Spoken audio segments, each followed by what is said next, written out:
All right, everyone, welcome back to episode number 9 of the ABC Hockey Show. Thanks for tuning in. Thanks for sending in comments. Thanks for sending emails. Again, we're going to do a little bit of a playoff recap. I'm obviously a little bit happier than Ben is, all things considered. But we'll see. We'll see where this takes us. So let's just dive right in to the scenarios. So there's 3 teams have already advanced to the second round. You've got Pittsburgh beating Columbus. You've got the Predators beating Chicago and the Ducks beating Calgary. Let's start with the most obvious, and that's the Ducks and Calgary. Ben, any shocker there? Or is this kind of what we kind of thought going in? Yeah, I think we both had Anaheim. I know we both had Anaheim. I'm only a little surprised that Calgary went out so quietly. It was a sweep, and I think the games were close, but I think closer in score than in play. Anaheim is just strong, right? I mean, what did you think of them? Did you ever have any worry they were going to win this matchup? No, not at all. There was zero doubt in my mind that this was going to be them advancing. I actually thought Calgary might have won a game at home. I think I predicted it going 5, but again, to the extent that again, there was no issues there like that. No surprise there. There was a better team, and it was very, very obvious to just about everyone who watched any of the games. So, what do you think? Moving on from there, I think we got Pittsburgh. We know, that's the important one we should talk about. But the most impressive matchup to me has been Nashville. I mean, the way they handle Chicago. What do you think of that? That's shocking to me. I too was beyond surprised.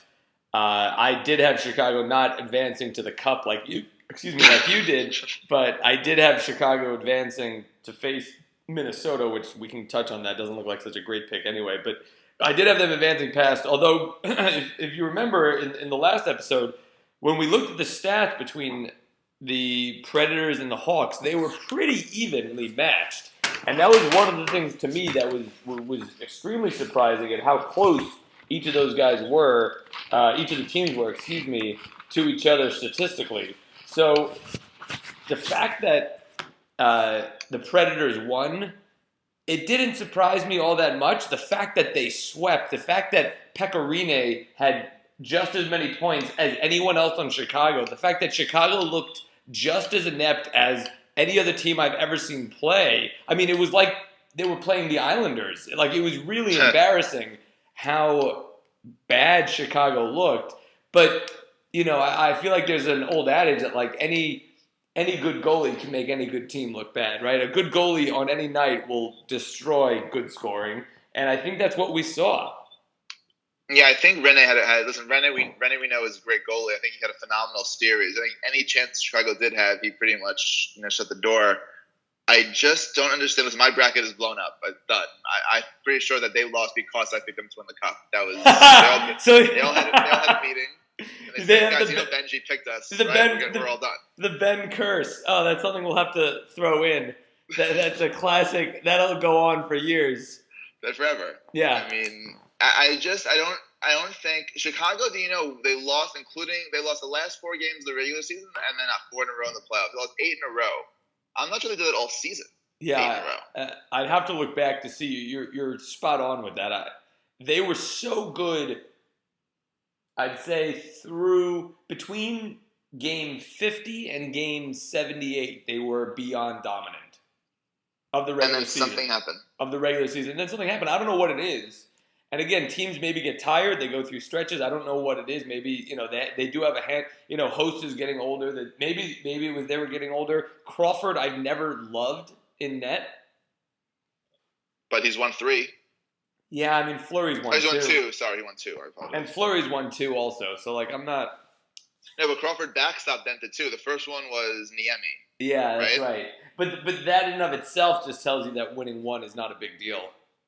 Yeah, thanks, Hank. One day. Well, again, I think that just goes more to it being a team sport. But so that was obviously the biggest surprise. One stat I just want to throw out there just to show you how much or how little stats count. When I was looking at some of the team stats, do you know which team had the best power play over the postseason? Oh my God! So I'll It's just not let you know. Pittsburgh? So Pittsburgh and Washington are second at 33%. Is it Nashville? Calgary was at 37.5% on the power play. Just to show you Wow. how much special team matters, they got swept. Wow, that's such a weird stat. That's crazy. You want to know the better stat? Go on. There's one team in the playoffs that's 100% on the PK. Chicago. No. Which team is 0% on the power play? The Rangers have yet to score on the power play, which means Montreal has been 100% on the PK. Wow. But let's we're jumping around a little bit. So we've covered the Chicago series. We really covered the Ducks series. We'll get into the Penguins series afterwards. We'll touch on Penguins and Rangers at the end. Let's move on to some of the others. Let's go to the one that I had the hardest picking, and that's the Oilers and the Sharks. What have you seen in this series? So of all the series, Nashville, the biggest surprise. I think the most fun series in the West is Edmonton and San Jose. Love watching them. I think Edmonton has done a better job than I thought with their relative inexperience. I think San Jose, they're up 3-2 now, and they've had a couple of times where their experiences, San Jose's down 3. Oh my God, that's right. Edmonton came back in that last game. I am really impressed with how they've handled it. San Jose, I still say can pull it off in 7. But I'm really impressed with how the Oilers are handling the series. I think that it's been the most fun to watch in the West. I agree. I agree. It's been a lot of fun. I think it's surprising the difference Joe Thornton makes, which I did not. I thought Brent Burns would really be the key to the series or the key to San Jose winning. And again, this game 6 is now going back home. The home team has played well, so we'll see what happens with that. But it's been actually, I take that back. They've split the home series, so that doesn't mean much. But I was shocked. The first couple of games without Joe Thornton, the McDavid line has been able to do a lot more. Thornton being back, he's been a force. Obviously in OT, he's going to be tired. That's just kind of how he goes, being older. But again, a totally fun series. I couldn't agree more. I love watching it. I think this series is going to go 7. I do think the Sharks are going to win tonight. But it's been a ton of fun to watch, and just been really exciting. The Boston and Ottawa series, I actually picked Boston, and they're going to have to win the next 2 games to win this and come back from down 3-2. They just won last night in a double OT thriller. I do have to admit, I did not stay up to watch. I was falling asleep during the first OT, so did not watch that game. But this game has also been been fun. It's been a little bit chippier, and again, I know Boston kind of plays that way, but Ottawa seems to come through. And now with who someone got injured. Krejci got injured last night, I believe. Krejci got injured last night. He didn't come back after, I think it was the first or second period. It looked like It looked like an extended knee, hyperextended knee or something like that. It didn't look pretty. I think we have to get rid of some of these hip checks. You saw Ovechkin got hit last night also. I think the league has to get away from some of those, but most of these are within the parameters of the game, which again says something about some of the rules that need to change. We could touch on reffing. Forget about that. Yeah. I mean, we can go on forever about reffing. Forever. So that leads us to the one other series that I didn't see going this way at all, and that's the Minnesota-St. Louis series. Right now, St. Louis, they play today. St. Louis is up 3-1. They were up 3-0. Minnesota looked good, but I think the key to this one has been very, very clear just in terms of who the difference maker is, and that's obviously the goalie, Elliott. Jake Allen. Excuse me. Jake Allen, you're right. Jake Allen for the Blues. He has been an animal. The first game, I remember, I don't know the number of shots Minnesota had, but the first game, he turned away everything. On his back, on his side, to the left, to the right. He was unbelievable. I don't know where he came from, if he's always been this good, because I don't really watch enough St. Louis games to know. Wait, you don't? Like the rest of the country who all watches the St. Louis Blues we all every day. Don't we? Wait, I have the only reason I have a subscription to the NHL Network channel is so that I can watch the St. Louis games. I'm pretty sure people in St. Louis get subscriptions to watch other people's games. That's how it works. I'm so surprised at how balanced St. Louis is and how their goalie has played out of his mind. I think that they're definitely going to win the game today. I think they're just too good and too in control here to lose. It's been amazing to watch Allen take over that series. I think turning to the last series, I'm talking about the most fun series of the playoffs, in my mind, Toronto-Washington. Oh. The fact that Toronto was 2-2 and unfortunately lost in OT last night, I think they've held up really well against Washington. I couldn't agree more. Another Anderson in net, Frederik Andersen, he has been great. He's faced his save percentage, unfortunately, is not as good as we'd want it to be, but he's looked good. He's looked better than I think he really gets credit for. It's interesting. Braden Holtby faced 175 shots and stopped 160 of them, so he's let in 15 goals. And Frederik Andersen has faced 175 shots and let in 159 and stopped 159, letting in 16 goals. Essentially, Last night's overtime winner is the difference between those two goalies. That's amazing. That tells you A, how close this series has been, and B, how good Andersen. Holtby probably will win the Vezina this year, and yet Andersen is going toe-to-toe with him, standing on his head, and just really, really, he's been phenomenal, and he's been the whole reason that we've been in this so far. I think that they've been in this so far. Clearly, I'm a huge Toronto fan right now, just knowing that Pittsburgh is advanced. Huge. You have to want Toronto to win. You just have to. Yeah, absolutely. Especially in a 7-gamer. I need them to win Game 6, and then just hit the lights out in Game 7. I want 3 OTs for Game 7. All right, let's move on to each of our series. We could start. Let's start with mine. We'll start with the Penguins series. Obviously, Marc-Andre Fleury had to come in here. This is not what we all saw. We all thought Murray was the key to winning the cup this year. But we did mention, both you and I had said, that having 2 number 1 goalies was going to help the Penguins this year. And lo and behold, here we are. Marc-Andre Fleury, in 5 games, have faced more shots than any other goalie in the playoffs, at 194 shots. That is unacceptable defense, is what it is. Because Columbus doesn't shoot. They're not known to bombard goalies. However, he's been great with a .933 save percentage. That is good enough for us to win the cup. If he has a .933 every single night, we have a chance to win the cup with him in net. That being said, Murray, I hope you get better fast and soon, because I don't think we'll beat Washington with Fleury in net. But it was a super exciting round. The one thing I do want to point out, and it's just completely unacceptable, and I don't know if it's because Pittsburgh was looking past Columbus or what, but we, the Penguins, came out beyond slow in the first period of each and every game. We were outshot each game in the first period. In total, 5 games, we had 39. Columbus had 71 shots, almost twice as many shots as we had in the first period. It is unacceptable.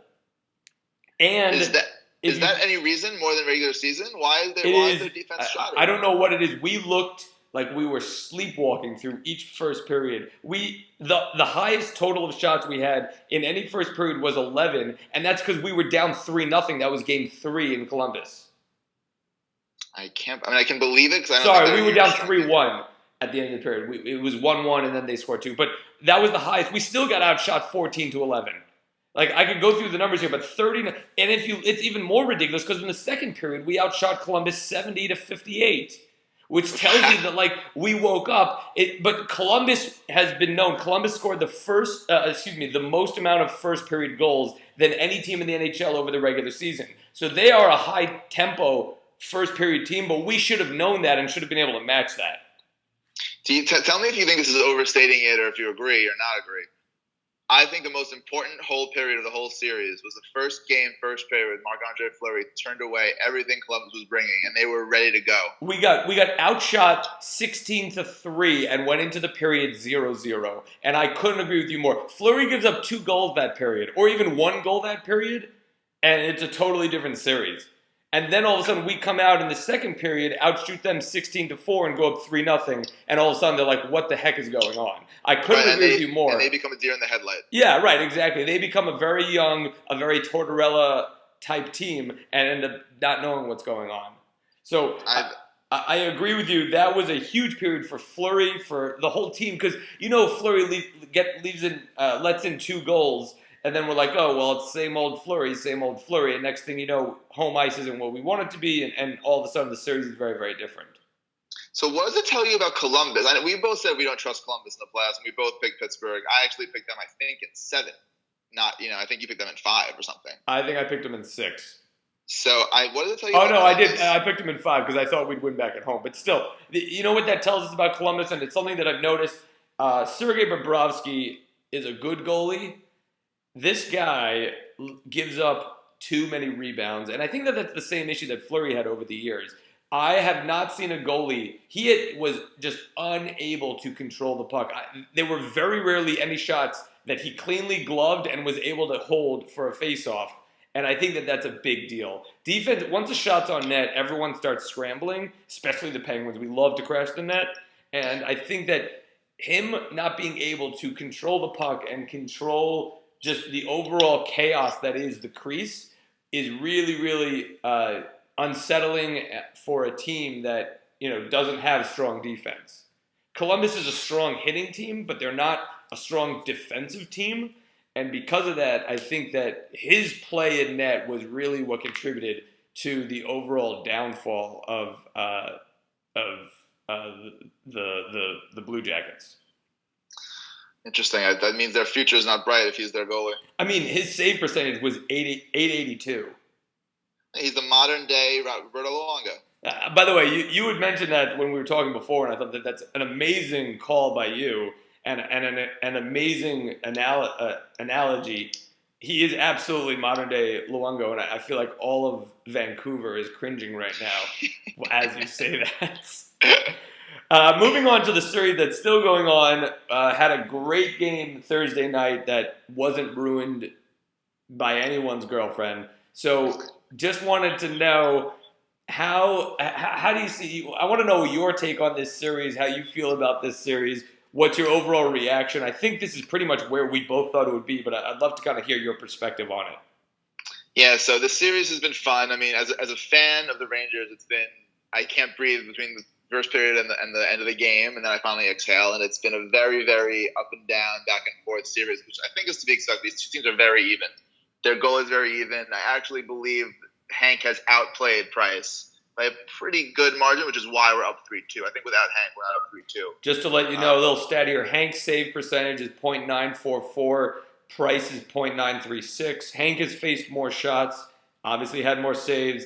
Their goals against, which is never a great stat to look at, especially in a short span, but Hank's at 1.83 and Price is at a 1.82. That just means that when Montreal wins, they win by a higher margin. There was that 3-1 game, and I think every other Ranger win was by 1 goal. So again, goals per game is not a great statistic in a very, very short period of time. Yeah, it's hard to do the average, in a short series. The Rangers won the first game 2-0 on an empty netter, so it was really 1-0 in my mind. Mm-hmm. And every other game they won has been a overtime 1 goal difference. And I think that as of they played Thursday night. Going to Thursday night's game, both goalies had over a .940 save percentage, which is amazing. I mean, really amazing. They're both so good and so important to their teams winning.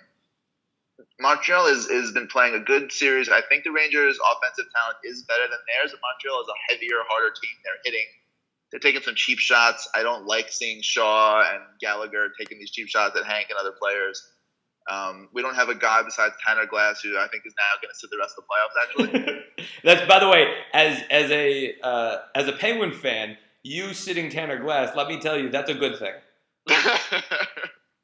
It's so funny. He brings a different dimension, but he's just Tanner Glass, right? Like it's almost like it's almost as if Manny Ramirez didn't hit home runs. Would you still want him on your team? No one was like, "Oh, he's got a cannon in left field, so let's keep him there." Like it was never like that. Listen. We know what Tanner is. I think you have Tanner being Tanner. That's what it is. It's Tanner being Tanner. It's true. Tanner does he plays a straight line game. He scored a goal in the first game, which was lucky and great, but he's not going to do that. he By doesn't the bring way, speed or that was skill. the game winner, right? It was the game winner, 1-0. By the way, I think that changed the game. The fact that he scored on this fluky backhander, Right. put the Rangers in a place where we're gonna win this game. They lost game 2 in a comeback in the last freaking, I think it was 17 seconds where they scored a goal. 17.6. Yeah, I mean, it was a killer. Unbelievable.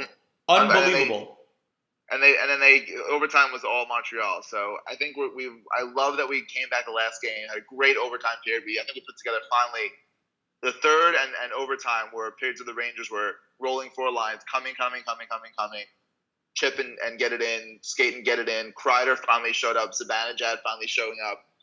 I think a lot of our higher end guys who are not necessarily first line guys. Stefan is a great player, has not shown up. Zuccarello, who's a good player, has not shown up. But Hank is the best goalie in the league right now. I think, given what he's playing against and who he's playing with, he's done the best job of any goalie in this series in the whole playoffs. And going to tonight, playing at home, I have to hope that we come out with that same ferocity and the same tenacity, where it's don't get caught up in a chippy game, don't go after the whistle, kind of skate away, and just roll your 4 lines and outplay them the way that our offensive players should be able to outplay them. Look, I couldn't agree with you more. I think tonight the Garden, the fans, the fans who are there need to be loud and need to give that home ice advantage that the Rangers have not had all season. I think that's going to be huge. If it is loud and it is hard for Montreal to play, I think that'll be huge for the Rangers. Scoring a first goal tonight will be huge for the Rangers. Mm-hmm. If Montreal scores a goal within the first 10 minutes of the first period, all of the Rangers fans are going to go, same old Rangers, here we go, and it's going to go to Game 7. If the Rangers can score first tonight, I really think the series will end in New York tonight. Also, I hope that's true. I think scoring first is going to be huge. So you know that both these goalies, in an elimination game for one and a series clincher for the other, are going to. If I told you either goalie does not give up a third goal, would you be shocked? Definitely not. Yeah, no, neither. Both goalies have been good. But I agree with you. Both goalies have been good. I agree with you. Hank has been better. He has been the Hank of old that we're used to seeing, a goalie who can literally steal a series, a goalie who can really take control of a series. I remember in the one game where you guys were down 3-0, it was Game 5, I believe. There was like a couple of shots. There was a shot on net that went in. I think it made it 2-0, and there was a guy in the crease, and Hank just got furious, and then he saw as a Ranger, and he gave the guy a look like, are you kidding me? Like, literally, like, he gave the guy a look like, you're an idiot, what are you doing? Like, I'm the best, now cut this crap out. Right. And that's the attitude. Let me take care of this. But I think that's the attitude that the leader of the team and a veteran like Hank needs to have, and I really liked seeing that. It wasn't just like okay, whatever, like, this is it. Like, no, he was, like, pissed. And I think that's the fire that's been driving this team for this entire series. So, yeah, I think we want to wrap up here, but there is the Rangers in game, I think it was Game 4 where they won at home. They were up 1-0, and then they had a bad line change, and Nick Holden played a 2-on-1 where he basically took neither the passer nor the shooter. And obviously, what do? You're supposed to take the guy, who's the passing lane. Like, right, take the pass. Right. And he played neither, and the goal was a dunk, across the crease. And Hank looked at him and went to the bench and screamed to the whole team, this is not happening again. Get your act together. And from that moment on, they were the better team. And he's the leader both on ice and off ice for this team. He's leading them. No, I couldn't agree more. I think it's a really good point to wrap up on. Just super, super quick. Chris Kreider, will he ever admit that was actually a shot and not a pass? Will he ever? I feel like to his grave, he'll go down saying that was a pass, but there was no way that was a pass. Listen, besides the video evidence, you cannot prove that he wasn't passing. Well done. Well, this has been fun. Again, if you guys want to send us any comments, send us any questions, abchockeyshow@gmail.com. Like our post on Facebook, follow us on YouTube. And again, if you guys want to know anything more, if you want to throw in any topics for us to discuss, again, please let us know. We've had a great time watching. We love hockey playoffs. They're the best. And we can't wait for the games today and tonight. Hopefully talk to you guys soon. Take care.